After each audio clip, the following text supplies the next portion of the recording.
You think your cat blocks your path because they're being difficult. But what if this everyday annoyance is actually your animal's most urgent message? A message ancient families once understood, but modern owners have completely forgotten. Scientific research now reveals that when you step over your cat or brush them aside, you are not just ignoring a behavior, you are rejecting the main way your cat tries to communicate trust, territory, or even hidden distress. If this sounds dramatic, consider why millions of frustrated owners are missing the critical meaning behind these daily standoffs. So what is your cat desperately trying to tell you, and why has this vital language been erased from our homes? A hallway stretches ahead. There is just enough room to pass except for one small obstacle, a cat planted firmly in the center refusing to budge. Shoes shuffle, a bag slips from your shoulder, and you sigh. This is not the first time. The clock ticks, your coffee cools, and the cat stares up, unblinking, as if daring you to make the next move. Most people just step over, mutter a quick apology, or nudge the cat aside with a gentle foot. Some try coaxing, some offer a treat, but the pattern repeats day after day. Surveys of pet owners show that stepping over a cat blocking the hallway is almost automatic, a reflex built from years of living with animals that seem to have a knack for getting in the way. For many, it is a minor irritation, another quirk in a long list of feline oddities. Yet the reactions are strikingly similar. A quick sidestep, a roll of the eyes, maybe a brief command like move, and then people carry on with the day. In kitchens, doorways, and stairwells, cats pick their spots with uncanny precision, always at the narrowest choke points. Owners report that their cats seem to know exactly where to sit to force a detour. Sometimes it is just before dinner, sometimes it is on the way to bed. Sometimes it is when you are already running late. The behavior sparks jokes and memes online, but behind closed doors, it is a source of daily friction. Behaviorists note that this moment, human meets feline blockade, rarely ends in negotiation. Instead, the human yields, the cat remains, and the routine resets. The message, if there is one, is lost in translation. The hallway standoff becomes background noise, a low-level annoyance that never quite rises to a crisis, but never disappears. In millions of homes, this tiny battle plays out every day, shaping the silent rules of living together, one blocked path at a time. Asha stands in her kitchen, keys in hand, already late for work. Luna, her gray tabby, blocks the doorway with perfect timing. Tail curled, eyes wide, unmoving. This is not a rare scene. On most mornings, Asha's path from bedroom to bathroom, and again from kitchen to front door, is interrupted by Luna's silent standoff. Sometimes it happens 3 or 4 times before noon. The routine is so ingrained that Asha has started planning her steps around Luna's likely positions, almost like navigating a living obstacle course. The interruptions are not just physical. Each time Luna parks herself in a narrow hallway or sprawls across the top stair, Asha feels a prickle of irritation. She tries coaxing, sometimes with a treat or a soft nudge, but Luna barely shifts. On bad days, it feels like a power struggle. Asha wonders if Luna is trying to prove a point or if she is just being difficult. The clock ticks louder and Asha's patience wears thin. She is not alone. In an informal diary she kept for a week, Asha counted at least 18 separate times Luna blocked her path, sometimes for a few seconds, sometimes refusing to move until Asha gave up and found another route. These moments add up. Asha has spilled coffee dodging Luna. She has missed phone calls, lost her train of thought, and started to dread the quick trips between rooms. The frustration is not just about lost time, it is about feeling ignored in her own home. Yet when Luna finally moves, she often brushes against Asha's leg or pauses to look up, as if expecting something more than a hurried step over. Asha's friends joke about Luna's hallway ambushes, but the daily disruptions have changed how Asha thinks about her cat. Is Luna bored? Lonely? Trying to send a message? The pattern is too consistent to be random, but the meaning remains a mystery. For Asha, Each blocked doorway is a question left hanging in the air, one that nags long after the moment has passed. 12,000 years ago, wildcats prowled the edges of early farming settlements in the Fertile Crescent. Unlike dogs, who were bred for obedience, cats approached humans on their own terms, drawn by the promise of easy prey among stored grain. Over generations, a silent negotiation unfolded. Humans tolerated these solitary hunters for their rodent-catching skills. In return, cats began to tune their behaviors to the rhythms of human life. Researchers now know that cats developed a unique set of signals just for us. Unlike their wild ancestors, domestic cats evolved to use vocalizations, such as meows, trills, and chirps, that target human ears more than feline ones. In fact, studies show that wild cats rarely meow at each other. Instead, the meow is a language invented for human interaction, shaped by thousands of years of cohabitation. As evolutionary biologist Dr. John Bradshaw explains, cats have learned to communicate with people in ways that are very different from the ways they communicate with each other. Their body language and their voices have been adapted for human understanding. This slow transformation carved out a new space for cats, not quite wild, not fully tame, but deeply attuned to human attention.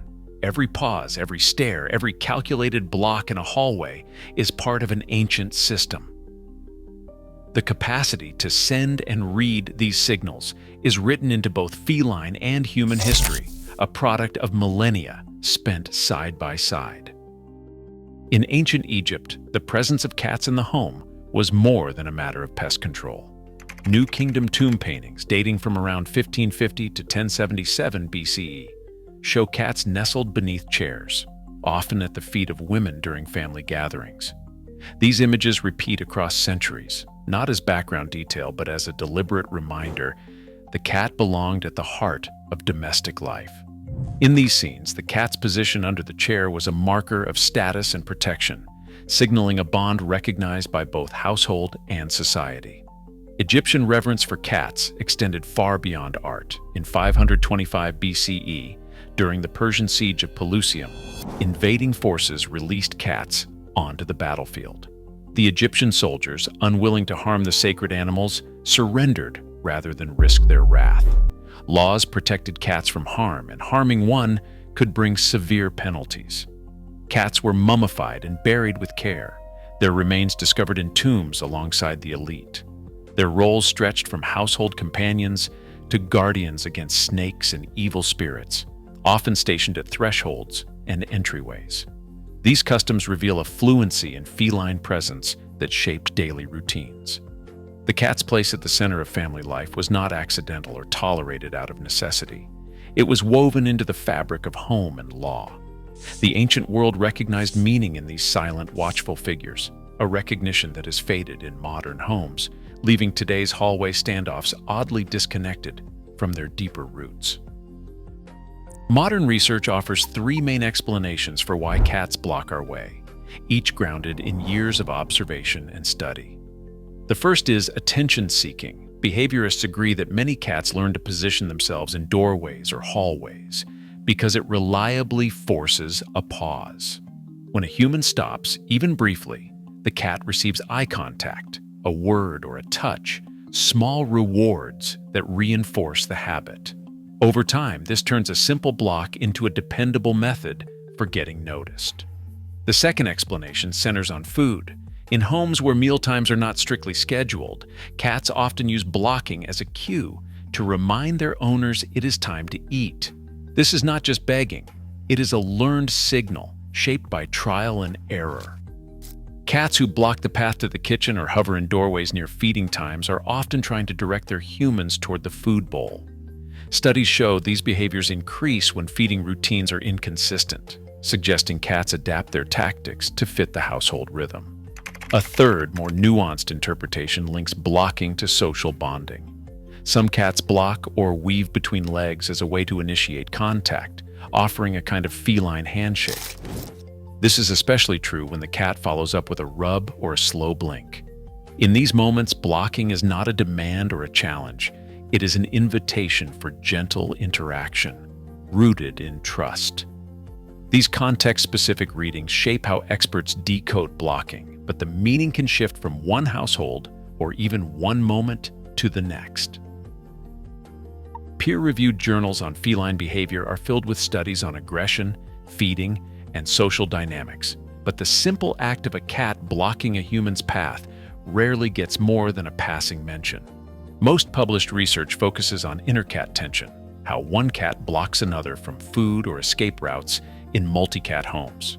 When it comes to cats blocking people, the evidence is thinner. No controlled trials have tracked how often cats block hallways, how long they hold their ground, or what happens if a human ignores versus acknowledges the blockade. The literature is scattered. Motion capture studies measure how cats step over obstacles, but not why they choose the hallway in the first place. Observational reports describe territorial aggression, but sample sizes are small, and the context is usually cat to cat, not cat to human. A behaviorist sits at her desk with a stack of case files at her elbow.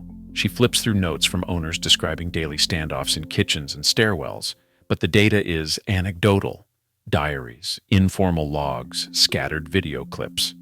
There are no large-scale studies cataloging blocking frequency, escalation, or outcomes. Shelter records note aggression as a reason for surrender, but do not separate blocking from biting or hissing. Even the best-known manuals offer little more than educated guesses, attention-seeking, territory, maybe a plea for food. Without rigorous trials, the field is left with fragments, suggestions, not answers.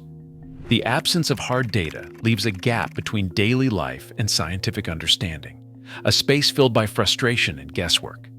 For now, the hallway standoff remains a puzzle, waiting for someone to ask the right questions in the right way. Advice columns and pet forums are full of quick fixes for cats that block the way. The standard recommendations sound simple enough.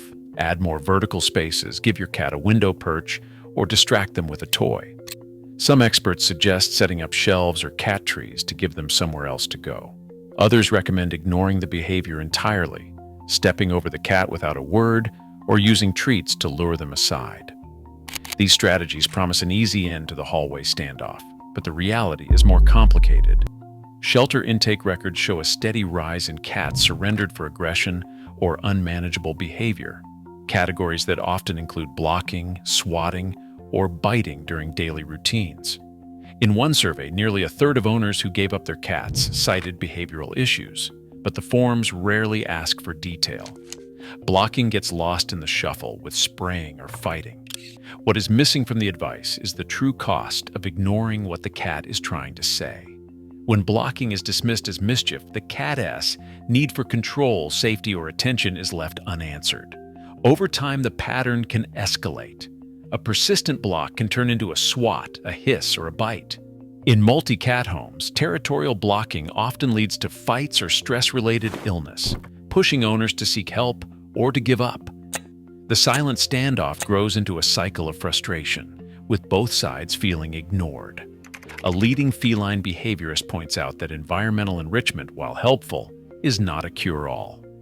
Without a protocol for acknowledging the cat's intent, even the best designed spaces can become new battlegrounds. The hallway, once a minor inconvenience, becomes a warning sign that too often goes unheeded. Standing in the hallway, the first step is simple: pause. Don't step over, don't nudge, and don't rush. Just stop where you are. This moment of stillness is not for the cat alone. It is a signal that you are present and attentive, a cue rooted in the same silent negotiations that shaped early human-cat bonds. Next, adjust your posture, soften your shoulders, turn your body slightly to the side, and relax your gaze. Cats read subtle shifts in stance. A rigid or looming figure can feel threatening, while a gentle angle invites trust. Now meet your cat's eyes for a heartbeat, then slowly blink. Ethologists call this the cat slow blink. It is a gesture that mimics feline social signals of safety and friendship. If your cat blinks back or approaches, let them set the pace. Some will brush against your leg or sit expectantly. Others may simply hold your gaze. The final step is patience.